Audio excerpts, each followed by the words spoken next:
Essa aula está sendo gravada para as turmas de pintura digital para texturização do curso de Jogos Digitais da PUC Minas.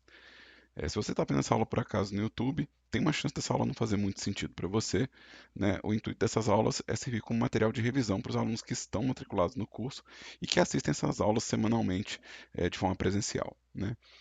Então aqui, ó, eu tenho a primeira aula teórica do nosso semestre, né? O que eu vou cobrir nessa aula aqui é a visão geral sobre os softwares de pintura digital que a gente vai usar no curso, né? As diferenças entre editores e diálogos nos softwares que a gente vai usar e as ferramentas básicas, onde que elas estão e mais ou menos o comportamento básico delas. Ainda não vou falar sobre as configurações delas, só, né, uma localização, né?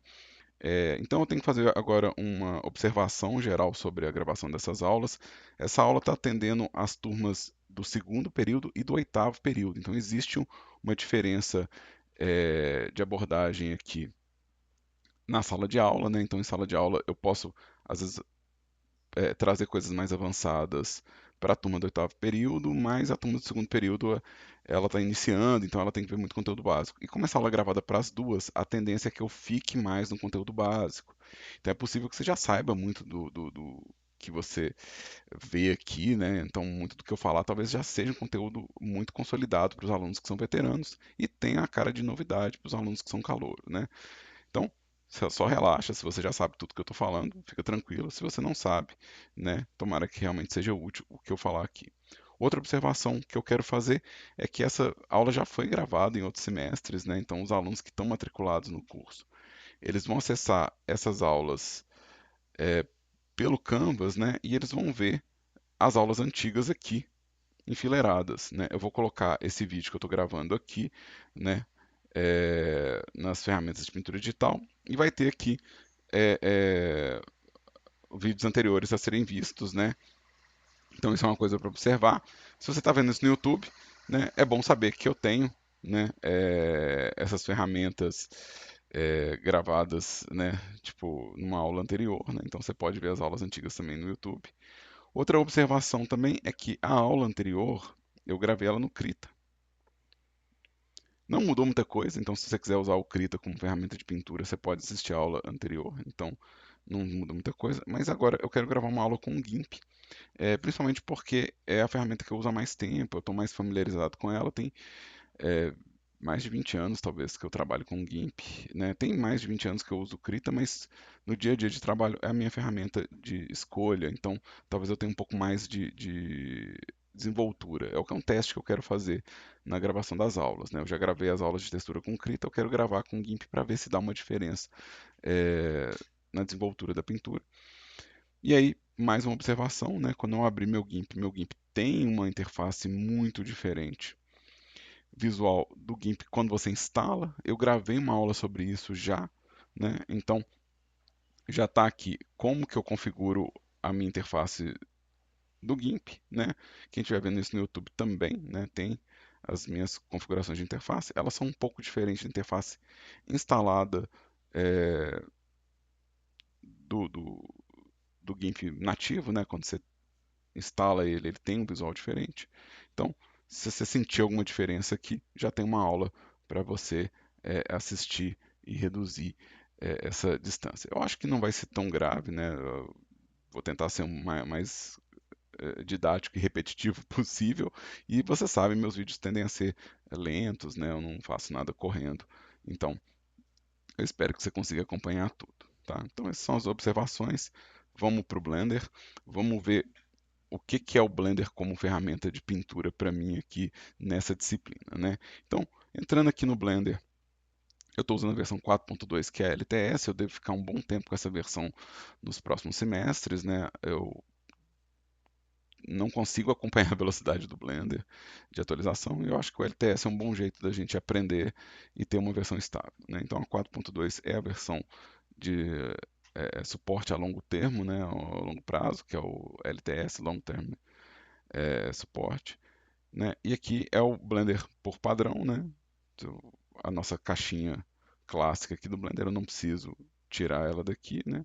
O que eu preciso cobrir aqui é o conceito de editores, né?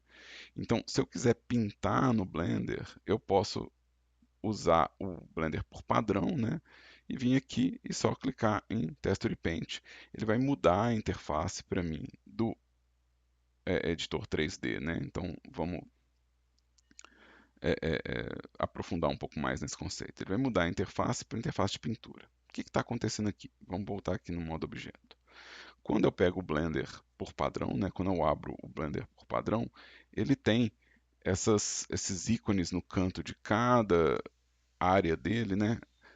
Que representa qual editor que eu estou usando, né? Então, o Blender ele tem essas áreas retangulares divididas por uma linha um pouco mais grossa. Cada uma dessas áreas representa um editor do Blender, né? E eu posso configurar os editores do jeito que eu quiser. Então, eu posso trocar os editores de posição e colocar o editor que eu quero onde eu quiser. Só para exemplo, eu vou trocar esses três editores aqui do Blender só para demonstrar o que eu estou falando. Então, aqui, nesse retângulo aqui, eu vou colocar o editor que está aqui, que é o Propriedades. Então, eu vou vir aqui e vou colocar o Propriedades aqui. Aqui eu vou colocar o editor 3D e aqui eu vou colocar o Outliner. Então, o que eu fiz foi trocar os editores de lugar. Então, vou voltar aqui, ó, 3D aqui, Outliner aqui e aqui é o Propriedades. Então, a interface do Blender ela é bem customizável, né? Ela é feita de editores e ela vai ter editores para uma série de ações específicas, né? Então, o Blender ele funciona como software para modelagem 3D, para pintura de textura, para criação de efeito especial. Ele funciona para criação de jogos também, né? Apesar de ter que usar uma versão diferente do Blender, ele também pode ter um motor de jogos embutido, né? Ele faz simulação física, então ele é um software muito complicado para fazer edição de vídeo, né? Faz tudo isso. E cada uma dessas funções que o Blender faz representa, né, um desses editores aqui, né? Então eu tenho o editor de imagem, editor de UV, editor de efeitos, né? Editor de vídeo, né? Eu tenho os editores de animação, os editores de programação, né? E tem os editores de propriedades do projeto, né? Então, Outliner, o navegador de arquivos, preferências, tudo isso tem a ver com a experiência do usuário no Blender, né? Tipo, tanto organização de projeto quanto as preferências do software, tá? E aí, como ferramenta de pintura de textura, que é o que interessa para a gente, né? A gente vai ter no editor 3D a ferramenta de Texture Paint, mas eu também vou ter um editor de imagem, que também vai ter as funções de pintura. Então eu tenho o editor 3D, que vai fazer trabalho de pintura para mim, e eu vou ter o editor de imagem, que vai fazer o trabalho de pintura para mim. Como o nosso foco dentro do curso de jogos, né, é pintar os modelos 3D, a gente acaba tendo que usar as duas interfaces ao mesmo tempo, né? Então eu posso configurar o Blender para eu ter o editor de textura junto com o editor de imagem, né? O editor de 3D no modo texture com o editor de imagem, porque eu posso redesenhar as janelas do Blender, né? Eu posso clicar nessa linha divisória e mudar o tamanho dessa interface, como eu posso também clicar nos cantos do Blender, né? Vai mudar o ícone para uma cruzinha. Eu posso clicar e arrastar e dividir a tela. E eu posso mudar a configuração, como eu posso clicar na linha com o botão direito e pedir para ele juntar ou separar as áreas, né? Então vou colocar aqui ó, um vertical split e vou dividir a área. Vou clicar de novo no meio, vou colocar um join, botão direito, join. Então eu posso redesenhar isso aqui, né? Então é muito comum a gente, na hora de pintar textura, a gente querer as duas opções, pintar 2D e pintar 3D. Então eu vou colocar aqui meu editor de imagem e aqui um editor 3D. E aqui seria a minha interface de editores, né? Então aqui seria como eu trabalho com os editores. Como o Blender ele já sabe que isso é uma demanda de produção, né? Ele já sabe que isso é um hábito muito comum na indústria, eu não preciso desenhar isso. Isso é só uma opção que ele me dá e é bom saber caso você queira fazer uma interface personalizada, né? Vamos supor que você prefere ter o 3D à esquerda e a pintura de imagem à direita. Você pode posicionar isso aqui. Mas, vamos fechar aqui essa minha configuração, vamos pedir um arquivo novo aqui. Quando você abre o Blender por padrão, se você instalou o Blender, você vai ver que ele tem essas abas aqui em cima. E cada uma dessas abas é o quê? É um desenho de interface onde os editores foram modificados para atender a alguma demanda, né? Então, quando a gente chega em UV, eu vou ter o editor de UV e o editor 3D. Se eu for no Texture Paint, que é o que a gente vai usar bastante, são esses dois, né? Eu vou ter o editor de imagem e o editor 3D. A gente também deve usar o Shading. O Shading vai ter o editor 3D, né? Então aqui o 3D Viewport, o navegador de arquivos, o editor de imagem, o editor de shader, as propriedades e o outliner. Se eu for em animação, ele vai ter dois editores 3D e um editor de animação chamado Dopesheet e um editor de animação chamado Timeline. Se eu for em rendering, ele vai ter um editor de imagem grande aqui. Se eu for em Compositor, ele vai ter o editor de composição de vídeo para VFX. Né? Se eu quiser fazer simulações ou quiser fazer modelagem procedural, ele vai ter o Spreadsheet aqui e o Geometry Node Editor. Então, cada uma dessas abas aqui ó, é um redesenho da interface. Vamos supor que por acaso você fechou todos eles. Vamos apagar todos eles.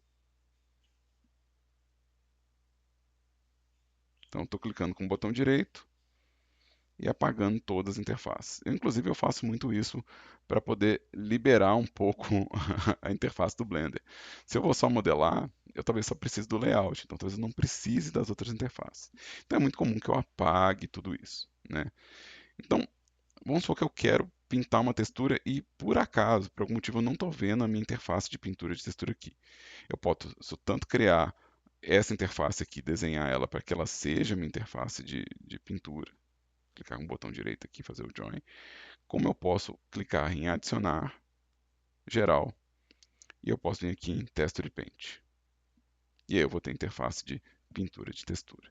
Se eu precisar da de shading, por exemplo, eu posso vir aqui e adicionar a de shading.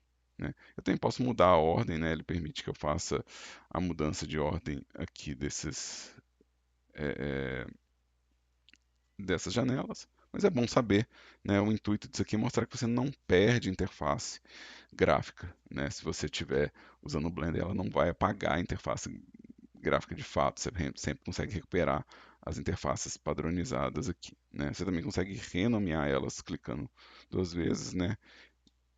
Se você precisar dar um destaque diferente aqui, você consegue renomear, você consegue personalizar isso aqui, tá? E esses são os editores, né? Então, quando a gente fala em editores aqui, ó, eu estou falando exatamente disso aqui, né? Ou seja, cada uma dessas janelas aqui, né? Para reforçar e relembrar, a gente vai usar o editor de pintura de textura para poder, né? Aqui o Texture Paint no 3D e o Paint no Image Editor. Então a gente vai usar esses dois editores, o Image Editor e o 3D com o Texture Paint. Então, são as duas interfaces que a gente vai usar. Bom, agora vamos ver o que são diálogos, né? Então, seus editores são essas divisões aqui, né? Então, seus editores são essas janelas aqui que eu estou colocando. Os diálogos são os equivalentes dentro do GIMP. Né? No caso do Krita, se vocês abrirem o Krita, vai ser docas. Mas o conceito é semelhante. Né? Eu não vou ter acesso a todas as informações. Vamos criar aqui uma imagem nova aqui, qualquer. Eu não tenho acesso a todas as funções de um software quando eu abro ele. Né? Então aqui eu tenho algumas configurações de ferramenta, eu tenho configuração de navegação, eu tenho algumas informações, mas isso não é tudo que o software faz. Né? Vamos voltar no Blender mais uma vez. Ou seja, o Blender ele faz edição de vídeo. Como é que eu vou fazer edição de vídeo no Blender? Bom, eu vou precisar de um editor de vídeo. Então eu vou precisar de uma série de editores direcionados para edição de vídeo. Então, vamos fechar isso aqui e vamos no GIMP. No GIMP, eu vou dar um exemplo simples. Vamos supor que eu quero trabalhar com texto, né? É, Se eu quiser trabalhar com texto, eu provavelmente vou querer navegar nas fontes, escolher fonte, vou ter que querer fazer modificações de fonte. Então, provavelmente eu vou precisar de um diálogo específico para lidar com fonte, né? Então, vamos pegar aqui aonde que ficam os diálogos, né? Então, no caso do GIMP, essas janelas adicionais, essas funções adicionais, a gente vai encontrar em Windows Dockable Dialogs. Eu recomendo o uso do GIMP em inglês, né? Então, dá uma olhada nas minhas configurações de GIMP, caso você queira saber como que eu troquei para inglês o meu GIMP.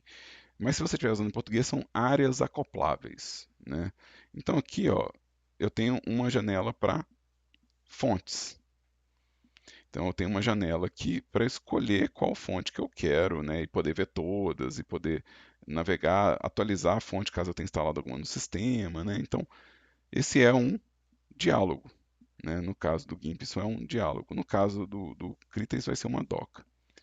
E como que isso funciona para personalização da minha interface, né? Aqui eu já personalizei a minha, né? Eu tenho uma aula mostrando qual que é a minha personalização, né? O que eu vou fazer aqui é só mostrar que cada um desses pedacinhos do GIMP aqui, ó, é na verdade uma doca, né? Um diálogo encaixado. Então eu tenho a minha seleção de cor aqui, então isso é uma doca ou um diálogo de seleção de cor, com várias formas de selecionar a cor. Então, se eu preciso selecionar a cor de uma forma mais sutil, né, ou mais intermediária, eu tenho uma dock especializada para isso. Né, se eu quero configurar o meu pincel, eu vou ter uma janela para configuração de pincel. Né? Se eu quero escolher uma configuração pré-definida, né, eu tenho aqui duas janelas para configuração de pincel pré-definido. Né? Deixa eu pegar um pincel aqui só para.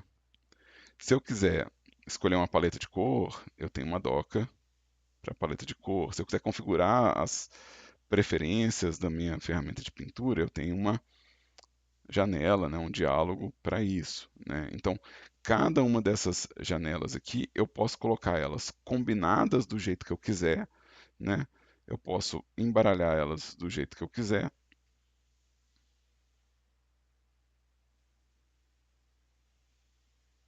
E compor a minha interface de usuário do jeito que eu achar melhor. Essas não são todas as janelas do GIMP, né? Então, isso aqui são as que eu estou usando, né? Essas são as que eu estou usando. Mas se a gente for aqui, ó, tem muito mais. Tem bastante informação a mais. Tem color map, navegação, né?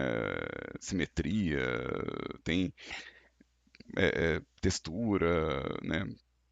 Buffer, tem histórico de imagem, histórico de documento, né? Tem uma série de outras janelas aqui. Isso aqui é o que eu estou usando, né?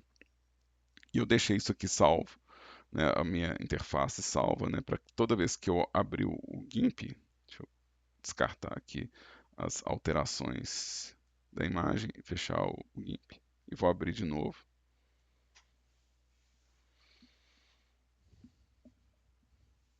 Então eu configurei meu GIMP para que toda vez que ele abre com esse arranjo, né? É, eu fiz isso, de novo, tem uma aula específica para isso, né? Então, se você for usar o GIMP como software de pintura durante o acompanhamento dessas aulas, né? E se você quiser fazer um arranjo personalizado, né? E salvar esse arranjo, né? Você pode ver lá naquela aula como que isso funciona. Ou se você quiser um arranjo que seja dinâmico, ou que troque toda vez que você mexeu, né? Tem como ele salvar automaticamente, né? Isso fica nas preferências, né? A gente tem, vamos voltar de novo aqui, ó, Edit, preferências, né? Então, no gerenciamento de janela aqui, eu posso pedir para ele salvar as posições na saída. Então, toda vez que eu modificar, ele vai salvar na saída. Ou eu posso salvar a posição agora e ele vai estar sempre é, é, do jeito que eu prefiro, né? Que é como eu uso, né? É, e aí, essa que é a diferença principal no comportamento dos dois softwares, né? O Blender ele tem esse design modular, onde as coisas elas não se sobrepõem, né? Ou seja, cada um dos editores ele está sempre visível, né?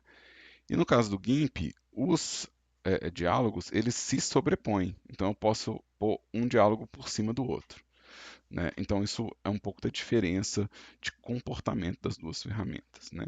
Mas de uma forma geral, os dois casos, né, tanto o caso dos editores quanto os diálogos, eles servem para que você customize a sua experiência de trabalho e que você tenha acesso às informações que você quer utilizar quando estiver trabalhando com o software.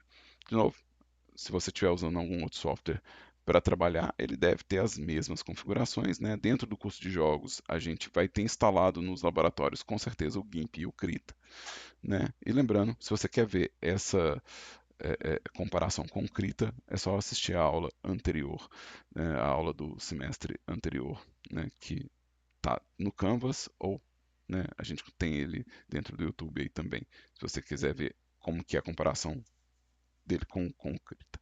Vamos para a próxima etapa então. A gente vai ver quais são as ferramentas que os softwares estão oferecendo para a gente fazer a pintura, né? No caso, a gente vai começar pelo Blender, que tem prioritariamente ferramentas de pintura, né? Quando a gente entra no Blender aqui e vai no Texture Paint do Blender, né? Entra na aba de Texture Paint, o que ele está me dando aqui, ó, são ferramentas de pintura, tá? É importante notar que o Blender ele lida com o conceito de motor de brush, né? Onde cada um desses elementos aqui é, na verdade, um motor para você gerar ferramentas de pintura, né? Então, se eu vier aqui, eu vou ter apenas um, né, um tipo de pincel, mas é feito para que você crie vários tipos de pincel, o que vai ser uma atividade que a gente vai fazer no curso de jogos, né? A gente vai criar os nossos pincéis personalizados aqui. Então, a gente não pode pensar no Blender como, ele só tem um pincel. Não, ele tem um motor de pincel de pintura que vai gerar vários pincéis para mim, tá? Eu não vou conseguir testar ele aqui se eu não colocar uma imagem para eu poder pintar, né? Então aqui está rosa desse jeito porque ele não possui uma imagem. Então eu vou clicar aqui no Texture Slots e vou adicionar uma textura do tipo Base Color. Vou usar a configuração padrão mesmo, né? E aqui, ó, eu já posso pintar, eu vou virar aqui o meu pincel para corzinha preta aqui, e eu já posso pintar aqui, né? E se eu pintar no 3D, eu vou estar simultaneamente pintando, né, no 2D, e se eu pintar no 2D, eu vou estar automaticamente pintando no 3D, né? Então, aqui a gente tem, né, a conexão das duas coisas. Eu posso pintar tanto no ambiente 2D quanto no ambiente 3D, e isso vai estar simultaneamente relacionado, né? E esse pincel aqui, ele vai ter, a gente vai ver posteriormente uma série de configurações que permite que eu faça novos pincéis, né? Então, pincéis com comportamentos diferentes, né? Eu vou mudar aqui um comportamento só para mostrar que eu tenho um pincel mais borrado aqui, né? E eu posso trocar para fazer um pincel mais nítido, né? Então, eu posso ter vários tipos de pincel acontecendo, né? E aí, essa é a nossa primeira ferramenta de pintura que eu vou ter dentro do Blender, né? A primeira conjunto de ferramentas. O segundo conjunto aqui vai ser as ferramentas de borrão, né? Então, ele vai funcionar mais eficaz aqui, ó. Então, eu vou mostrar aqui como que isso vai borrar o resultado da minha pintura. Então, eu consigo fazer o blur dos pixels, né? De novo, ele tem uma série de configurações aqui. Se você estiver tentando usar ele aqui no 3D, né? Sentir que ele não está funcionando, confere a opção Backface Culling ou Occlude, tá? Isso afeta a pintura do blur aqui, tá? Eu vou ter o smear ele vai agarrar pixels, né? Ele vai agarrar os pixels e puxar a cor que tiver lá. Então, se eu vier aqui na cor branca, eu consigo agarrar e puxar isso aqui. Então ele é um tipo de borrão diferente que inclui o movimento do brush para poder arrastar a tinta, né? Eu vou ter a ferramenta de carimbo, né? Então eu consigo copiar, na verdade, uma área da pintura do meu modelo em outro lugar. Então eu consigo fazer uma clonagem da pintura, né? Ele vai usar esse cursor aqui como guia, né? Então a gente posiciona o cursor. Eu estou usando Ctrl Shift clique ou Ctrl clique, dependendo do meu arranjo de atalhos, né? Então eu consigo posicionar esse cursor aqui, né, para poder achar meu ponto de clonagem. Eu vou ter o balde de tinta, né? O balde de tinta ele vai preencher o meu modelo inteiro com uma cor, ou ele vai preencher o meu modelo inteiro com gradiente, né? E aí a gente pode usar, né, duas cores ou mais para poder fazer esse gradiente, né? Então a gente tem essa ferramenta de preenchimento aqui. E eu tenho a minha última ferramenta, que é uma ferramenta de máscara, que é uma ferramenta de proteção do meu modelo, né? Então eu vou criar aqui. é, Eu preciso provavelmente criar uma máscara, né? Ele vai falar que eu não tenho o stencil, né? Então eu vou criar aqui uma nova imagem de stencil, mask. E aí, o que acontece com essa máscara aqui, ó, é que ela é uma proteção para a pintura do meu modelo, né? Então, eu vou vir aqui na minha pintura, né? Vou ter a minha máscara aqui, meu display color, né? Então, eu só vou conseguir pintar, deixa eu colocar uma cor bem vibrante aqui. Eu só vou conseguir pintar do lado de fora dessa máscara, né? Então, vamos observar aqui no meu modelo, né? Então, isso é uma forma de eu proteger o meu modelo, né? Proteger uma área de, de, de pintura, né? Então, tudo isso aqui no Blender é ferramenta de pintura, né? E se a gente for no GIMP para comparar, né? Então, vamos pegar uma imagem nova aqui no GIMP. Qual que é a diferença na hora que a gente vai lidar com ferramenta de pintura? Não é tão grande quanto parece, mas visualmente ela vai ser muito, muito discrepante, né? Então, o que vai acontecer é que, no caso do GIMP aqui, ó, ele está me dando mais ferramentas de pintura, mais motores de pintura, mas a lógica é a mesma. Por exemplo, eu tenho esse Paintbrush aqui, ó. Esse Paintbrush aqui, ele é, na verdade, vamos pegar aqui um pincel aqui, e vamos configurar ele aqui. Ele é, na verdade, um motor de pincéis. Com essas configurações aqui, ó, eu posso fazer uma série de pincéis com comportamentos diferentes. E esse Paintbrush, ele é o mais próximo do Draw que a gente tem aqui, né? Ele comporta muito parecido, né? Então, a gente vai ter aqui, ó, uma ferramenta de pintura que tem um comportamento muito semelhante. Mas o GIMP, ele não vai me dar só um motor de brush, ele vai me dar aqui, ó, 5 motores de brush, né? E essa é uma abordagem diferente. Por exemplo, no caso do Blender, Airbrush é uma variação do Paintbrush. Pencil é uma variação do Paintbrush. Ink vai ser uma variação do Paintbrush. No caso do GIMP aqui, cada um desses aqui vai mudar o quê? Ele vai mudar o motor inteiro. Então, quando eu vier aqui, ele vai mudar quais são as opções que eu tenho disponíveis para trabalhar, né? Então, rapidamente aqui, o Pencil é para pixel art, especificamente para pixel art. Então, ele não usa alias, ele não tem controles de opacidade de alias, né? O Airbrush, ele vai fazer o acúmulo da tinta independente do deslocamento, né? Então, ele continua colocando input de tinta, mesmo se eu não estiver movendo meu pincel. O Ink, ele muda totalmente as opções, ó, ele é um simulador de tinta nanquim, né? Então ele faz coisas como vazar tinta, dependendo do jeito que você lida, ele deixa a tinta escorrer mais, né? Então, um simulador de tinta.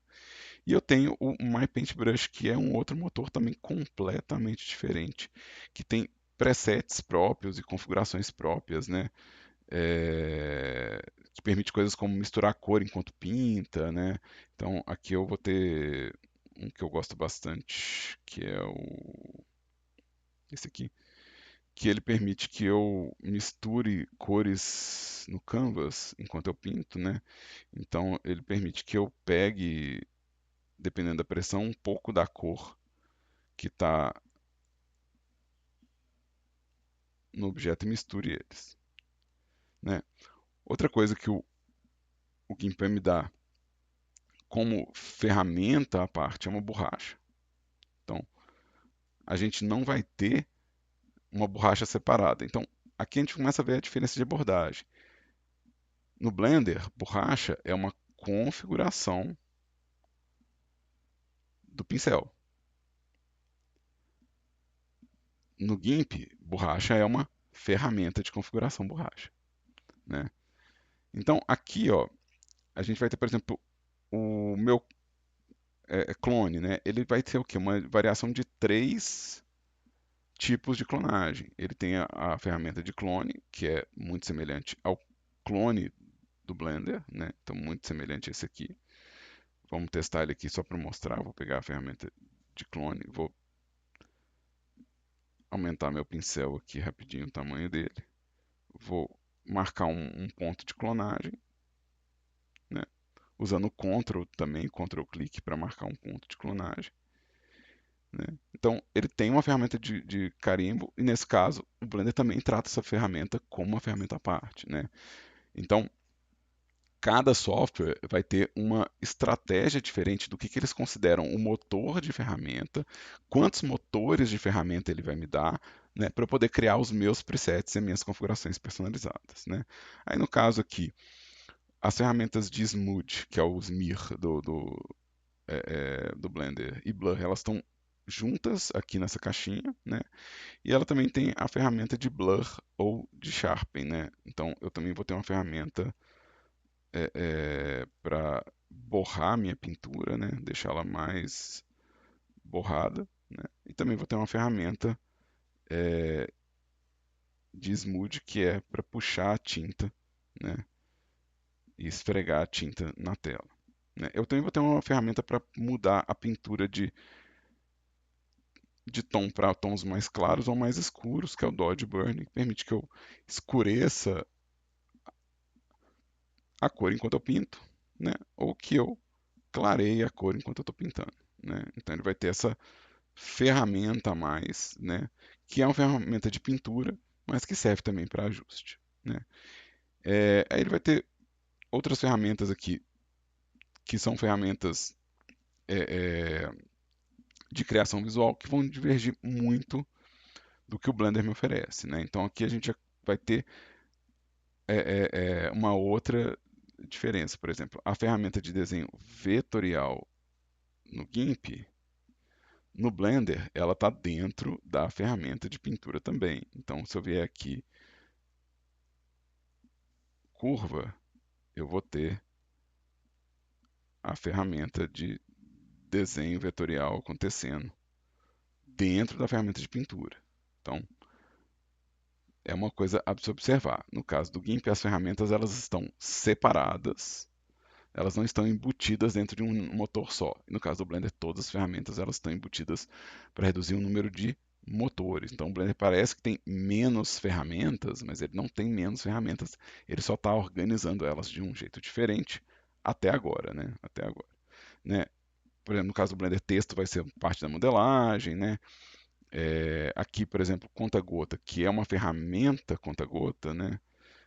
E medida, que é uma ferramenta medida, no caso do Blender. A gente vai ter a ferramenta de medida, vai estar aqui, né, dentro dos annotates, né?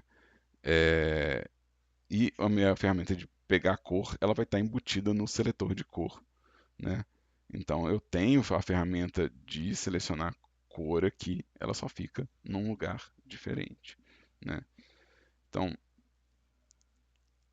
aqui é a ferramenta de zoom, né? Eu tenho uma ferramenta para dar zoom, né? Uma ferramenta específica para dar zoom, né? No caso do Blender, a ferramenta de zoom, ela está aqui, ó, né? Então a gente tem a ferramenta de zoom aqui, né? Tem a ferramenta também de panorâmica, né? De mudança de perspectiva e de navegação, né? Então a gente vai ter a ferramenta de zoom aqui, né? Então eu comecei daqui, né? Do Paintbrush para baixo, né? Agora eu vou subir. Eu vou ter a ferramenta de baldinho de tinta também, que vai preencher uma área de cor, né? Eu também vou ter a ferramenta de gradiente, que permite que eu faça o desenho de um gradiente e que eu possa também editar a intensidade ou o número de cores, né, que esse gradiente vai ter, né? Então eu vou ter ferramentas de gradiente. E todas as ferramentas aqui, ó, que estão nesse bloco que vai daqui para cá, né, são ferramentas de pintura, né? Então vamos voltar aqui na minha anotação. Eu tenho ferramentas de pintura, né, no GIMP, né, que vão ser as ferramentas Paintbrush, Pencil, Airbrush, Ink e My Paintbrush, né? Vai ser a ferramenta de borracha, a ferramenta Clone, Perspectiva e Healing, a ferramenta Smudge, Blur e Dodge, né? É, eu posso considerar a ferramenta de vetor uma ferramenta de pintura, porque ela permite que eu faça pintura, ela permite que eu faça preenchimento, stroke e seleção. Então é uma ferramenta multiuso, né? Eu posso considerar a ferramenta de texto uma ferramenta de pintura, se eu estiver considerando que esse texto vai virar pixel no final, né?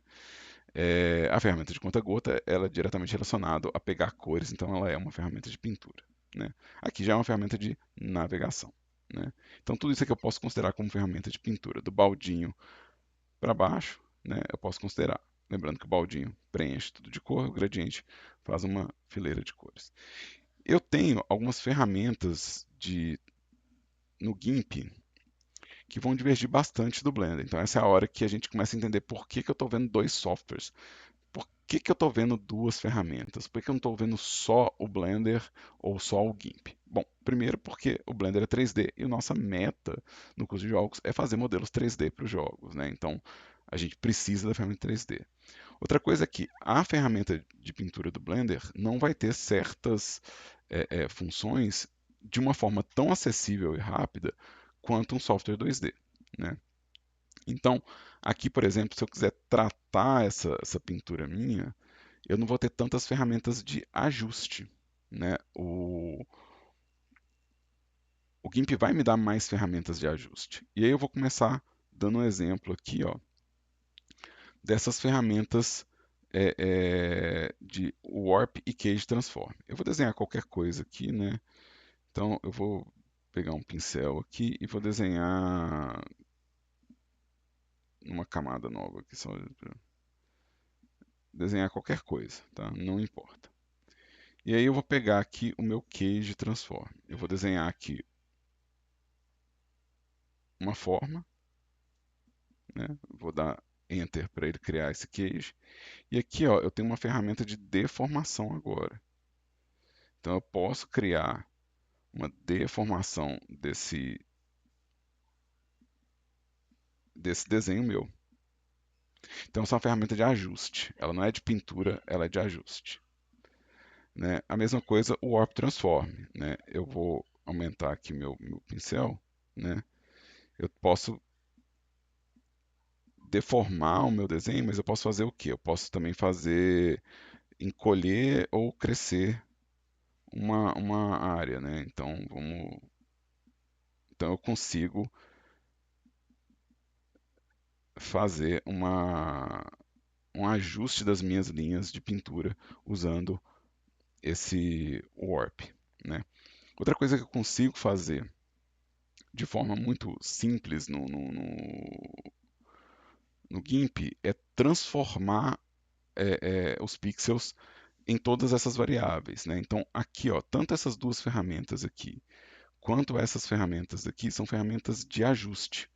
Elas vão servir para que eu faça o ajuste da minha imagem. Aqui eu não preciso ver todas essas transformações, né? Todas são muito úteis, mas a gente tem uma ferramenta de transformação unificada, que ela vai ter todas as transformações meio que embutidas em uma só ferramenta, né? Então, o que que essa ferramenta faz, né? Cada um desses símbolos representa uma transformação diferente, né? Aqui é meu ponto de âncora, né? Então, vou pôr meu ponto de âncora aqui. Aqui é a minha transformação de escala, esse quadradinho. Se eu clicar fora, eu estou rotacionando o meu objeto. Então, vamos lá, né? A mira é a âncora, é por onde eu vou transformar. O quadradinho é a escala, então todo quadradinho é escala. Eu posso usar Ctrl e Shift para mudar como que ele se comporta, mas, né, então se eu segurar Ctrl, eu mudo como se comporta. Se eu segurar Shift, eu mudo como se comporta. Se eu clicar aqui e usar Shift é um tipo de transformação. Se eu clicar aqui e usar Shift é um tipo de transformação, né? Se eu clicar no losango, eu estou mudando a perspectiva do meu desenho. Então, os losangos, eles são a perspectiva. Esse losango branco é a perspectiva, mas ele é a inclinação dessa perspectiva, né? E se eu clicar fora, eu estou rotacionando, né? Se eu clicar dentro, eu estou movendo. Então, eu posso transformar o meu desenho, né? Isso é uma transformação unificada. Eu tenho elas isoladamente também, então eu posso usar só rotação, né? Que vai usar, às vezes, um cálculo um pouco mais pesado, né? Do que o meu. É, é, né, a minha transformação unificada, ou, né, dependendo do que eu quero fazer, ele é só um jeito mais simples de transformar, né? A transformação que eu uso que não está dentro da transformação unificada é o flip, que é uma forma de inverter a minha pintura, né? Então eu posso girar ela se eu achar que ela eu preciso de uma cópia dela de cabeça para baixo, né? Então eu tenho um flip aqui, né? Então essa ferramenta é diferente. E o Handle também, ele é uma ferramenta diferente, né? Eu crio dois botões aqui, ó, e quanto mais pontos eu crio, mais controle eu tenho para transformar. Então eu estou criando, na verdade, os pontos de transformação, né? Então eu consigo fazer escala e rotação ao mesmo tempo, né? Definindo aonde que vai ser o meu ponto de âncora, né? Se eu usar, né? Então, deixa eu resetar aqui. Então, esse é um conjunto de ferramentas que serve para ajuste e transformação do conteúdo que eu estou trabalhando. Tem uma outra categoria de ajuste, né, que é um pouco mais elaborada, que são as cores e os filtros que eu posso tratar numa imagem. Então, eu vou abrir aqui uma foto para eu ter um conteúdo um pouco mais é, é, complexo, né? Vamos inclusive pegar uma imagem num tamanho um pouco menor para ficar um pouco mais leve a demonstração. Então, eu tenho essa imagem aqui, né? E essa imagem aqui, ela tem uma série de valores que eu posso alterar ou ajustar através desses conjuntos aqui, ó, o conjunto de ajuste de cores, né? E o conjunto de ajuste de filtros. Vamos dar um exemplo. São muitas ferramentas de ajuste de cor, né? Vamos dar um exemplo de ajustar cores, o tom das cores e a saturação das minhas cores, né? Então vamos pegar esse aqui, ó, que ajusta tom e saturação. Ou seja, eu posso mudar o tom de cor da minha foto e posso aumentar a saturação dela, inclusive a claridade dela aqui, ó.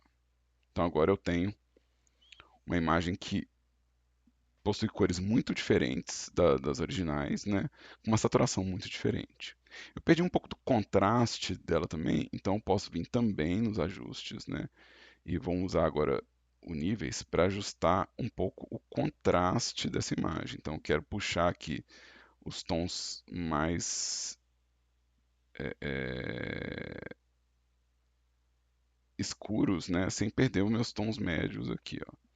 Então agora eu tenho uma imagem, de novo, muito diferente em termos de cor. Então isso aqui são ferramentas de ajustes de cor, né? Se o outro estava ajustando os pixels né, e transformando a posição dos pixels, né? Isso aqui eu estou ajustando a cor, o tom desses pixels, né?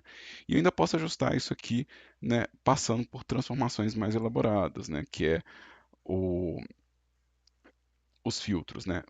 Para exemplo de filtro, eu vou pegar um artístico aqui, né? A gente tem uma lista muito grande de filtros.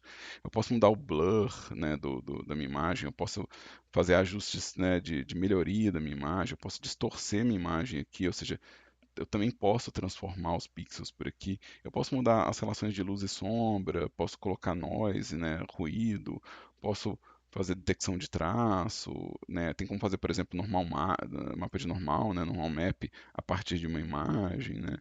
Então tem uma série de funções muito interessantes aqui, né? Vou pegar aqui só um exemplo de artístico, eu vou fazer uma que chama Water Pixels, que pode transformar minha foto numa coisa que pareça é, pintada, né? Então aparecer uma série de manchas, né? Ou pode parecer uma imagem pixelada, né? Então eu tenho um conjunto muito rico de ferramentas, né, que vão fazer a transformação da minha imagem, né? E que pode validar, por exemplo, uma coisa que eu, né, fotografei e que eu quero transformar, por exemplo, numa textura pintada. Eu posso usar essas filtragens, esses tratamentos para tratar essa imagem e usar como base ou referência para começar esse trabalho de tratamento, né? Então, deixa eu fazer aqui cancelar, vamos deixar minha árvore aqui. Então, eu vou ter um conjunto muito grande de filtros, né, e de tratamentos de cor, que são muito importantes para o nosso acabamento, né?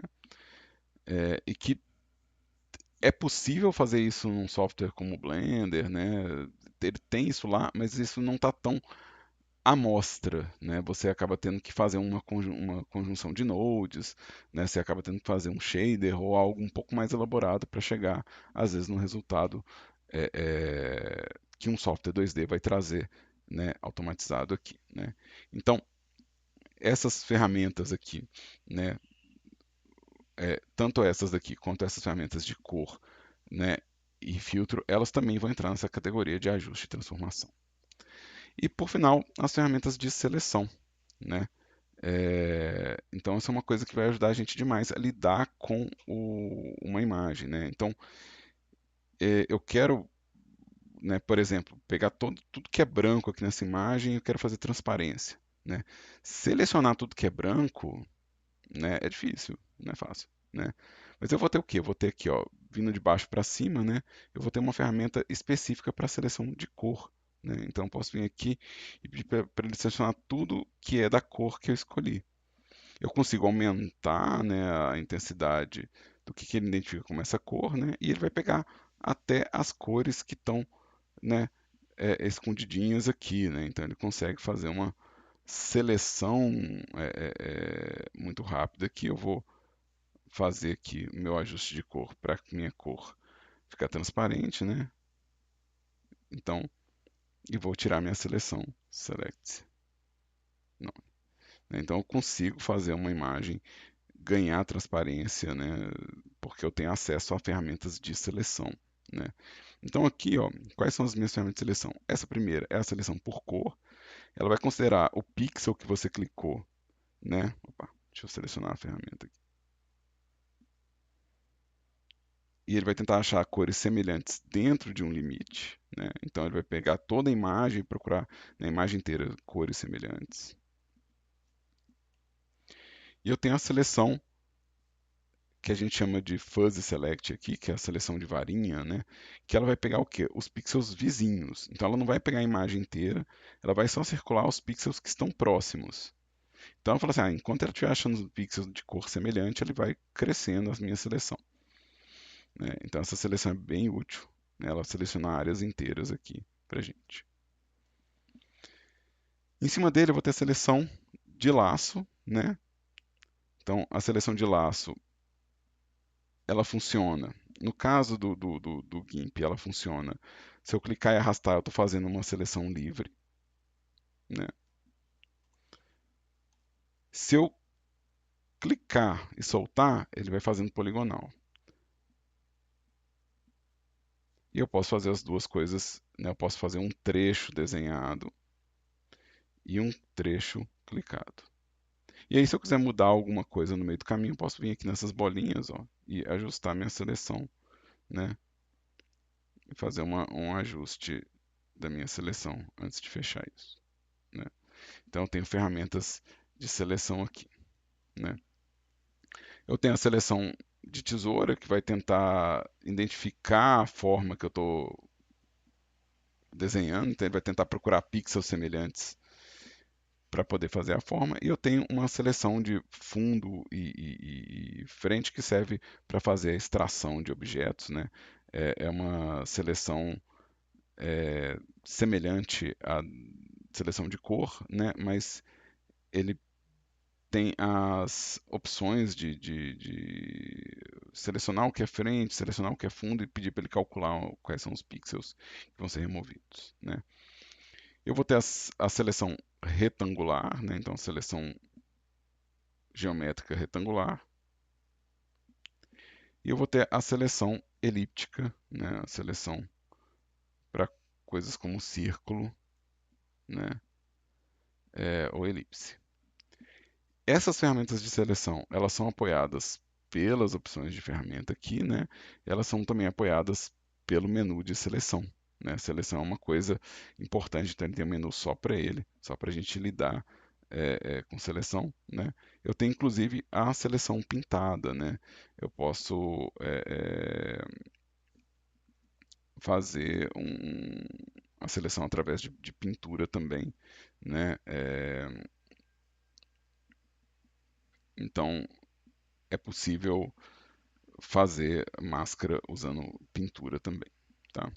Então, ele vai ter uma série de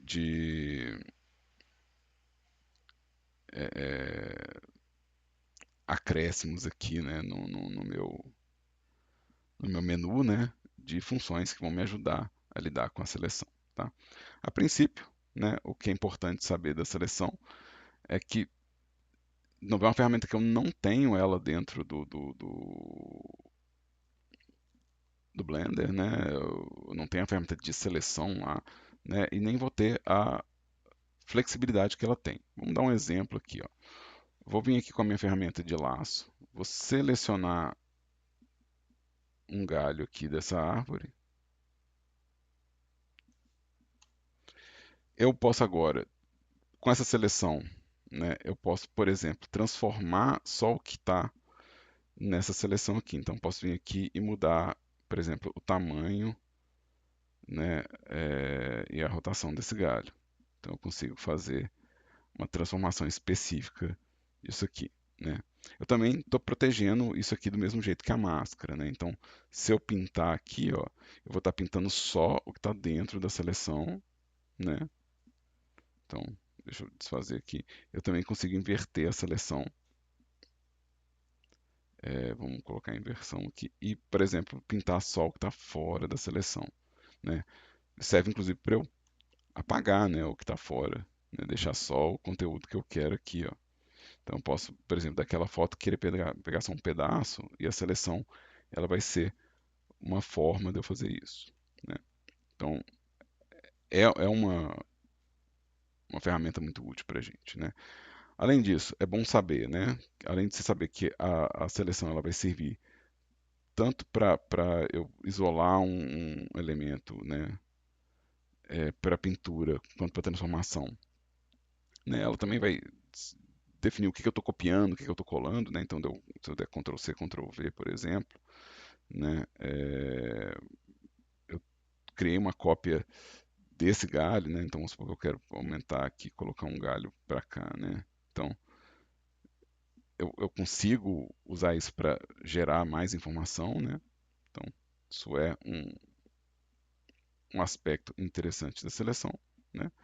E a minha seleção, ela pode, né, ser editada, né? Ou seja, eu estou fazendo a seleção aqui, né? Eu tenho as opções de é, é, remover um pedaço da seleção, por exemplo, se eu quiser, ou adicionar, né? Então vamos supor que eu quero juntar esse galho com esse outro aqui, né? Então eu consigo, aqui nos meus modos, substituir, adicionar, subtrair e fazer interseção, né? Então, a grosso modo, por exemplo, se eu quiser juntar esses dois galhos aqui, ó, numa seleção só, né? Estou apertando Enter para confirmar minha seleção porque é mais rápido do que clicar. Então, eu somei a seleção. Mas aqui eu peguei um pedaço que eu não queria. Então, eu posso vir aqui, ó, e subtrair, né? De novo, eu aperto sempre Enter aqui para poder confirmar, é um hábito.